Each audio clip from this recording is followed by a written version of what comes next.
നമ്മൾ നേരെ പോകുന്നത് എറണാകുളത്തെ ആലുവ ജില്ലാ ആശുപത്രിയിലെ നല്ല കാഴ്ചയിലേക്കാണ്. അവിടെ ഇപ്പോഴത്തെ സർക്കാർ ആശുപത്രികളിലെ ഒരു വലിയ നല്ല കാഴ്ച എന്ന് പറയുന്നത് രോഗികൾക്കും കൂട്ടിരിപ്പുകാർക്കും ലഭിക്കുന്ന ഉച്ചഭക്ഷണ പദ്ധതിയാണ്.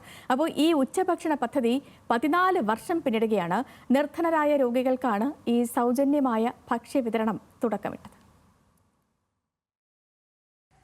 നിർധനരായവർക്കും കൂട്ടിരിപ്പുകാരില്ലാത്തതിനാൽ ഭക്ഷണം വാങ്ങാൻ നിവൃത്തിയില്ലാത്തവർക്കുമാണ് ആലുവ ജില്ലാ ആശുപത്രിയിൽ സൗജന്യ ഉച്ചഭക്ഷണ വിതരണം തുടങ്ങിയത്. 20 പേർക്കായി തുടങ്ങിയ ഭക്ഷണ വിതരണം ഇപ്പോൾ 200ഓളം പേർക്കാണ് വിതരണം ചെയ്യുന്നത്. കഴിഞ്ഞ 14 വർഷമായി എല്ലാ ഞായറാഴ്ചകളിലും മുടങ്ങാതെ വിതരണം ചെയ്യാൻ കഴിഞ്ഞതായി ഫ്രാൻസിസ് മൂത്തേടൻ പറഞ്ഞു. നമ്മൾ എല്ലാ ഞായറാഴ്ചകളിലും കൊടുക്കുന്നത് ചോറ്, മാങ്ങ പാല് പിഴിഞ്ഞ കറി, ബീഫ് കായിട്ട് വലത്ത്, തോരൻ, അച്ചാർ അങ്ങനെയാണ് കൊടുക്കുന്നത്. ചില പ്രത്യേക ദിവസങ്ങളിൽ കല്യാണം, ആണ്ട്, 7, 41 അങ്ങനെയുള്ള ദിവസങ്ങളിൽ ചിലർ പറയും ചിക്കനും കൂടി ഉൾപ്പെടുത്തണം എന്ന് പറയും. അപ്പോൾ നമ്മൾ ശരിയെന്നുകൊണ്ട് ചിക്കനും കൂടി ഉൾപ്പെടുത്തി അവർക്ക് ഭക്ഷണം കൊടുക്കുന്നു.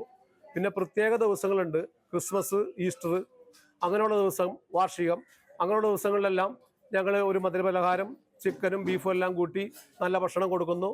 അതെല്ലാവരും വളരെ സന്തോഷത്തോടെ സ്വീകരിക്കുന്നു. ഞങ്ങൾക്ക് വളരെ സന്തോഷമാകുന്നു.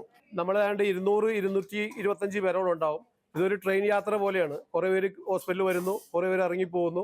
അപ്പോൾ ഒരു ട്രെയിൻ യാത്ര പോലെ അങ്ങനെ പോയിക്കൊണ്ടിരിക്കുന്നു. ചിലപ്പോൾ അത് 175 ആകാം, 195 ആകാം, 200 ആകാം, 225 ആകാം. അപ്പം നമ്മൾ അതനുസരിച്ചിട്ട് 225 വരെ വരികയാണെങ്കിൽ ആദ്യം വരുന്നവർക്ക് കുറച്ച് കൊടുത്ത് അങ്ങനെ അഡ്ജസ്റ്റ് ചെയ്ത് നമ്മൾ എല്ലാവർക്കും വിഭവമായ ഭക്ഷണം കൊടുക്കുന്നു. മാസത്തിലൊരിക്കൽ ആലുവ MLA അൻവർ സാദത്തിന്റെ വകയാണ് ഭക്ഷണം. വിശേഷ ദിവസങ്ങളിൽ പ്രത്യേക വിഭവങ്ങൾ ഒരുക്കും.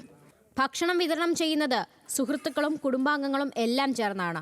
ദിവസം ഒരു നേരം മാത്രം ഭക്ഷണം കഴിച്ച് ചികിത്സയിലിരിക്കുന്ന രോഗികളും ആശുപത്രിയിലുണ്ട്.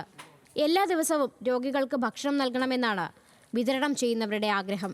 എന്നാൽ സാമ്പത്തിക സഹായം കണ്ടെത്താനാകാത്തതാണ് തടസ്സം. രോഗികളുടെ ദുരിതം മനസ്സിലാക്കി സഹായവുമായി കൂടുതൽ പേർ കടന്നു വരണമെന്നാണ് ഇവരുടെ അഭ്യർത്ഥന. ന്യൂസ് മലയാളം, കൊച്ചി.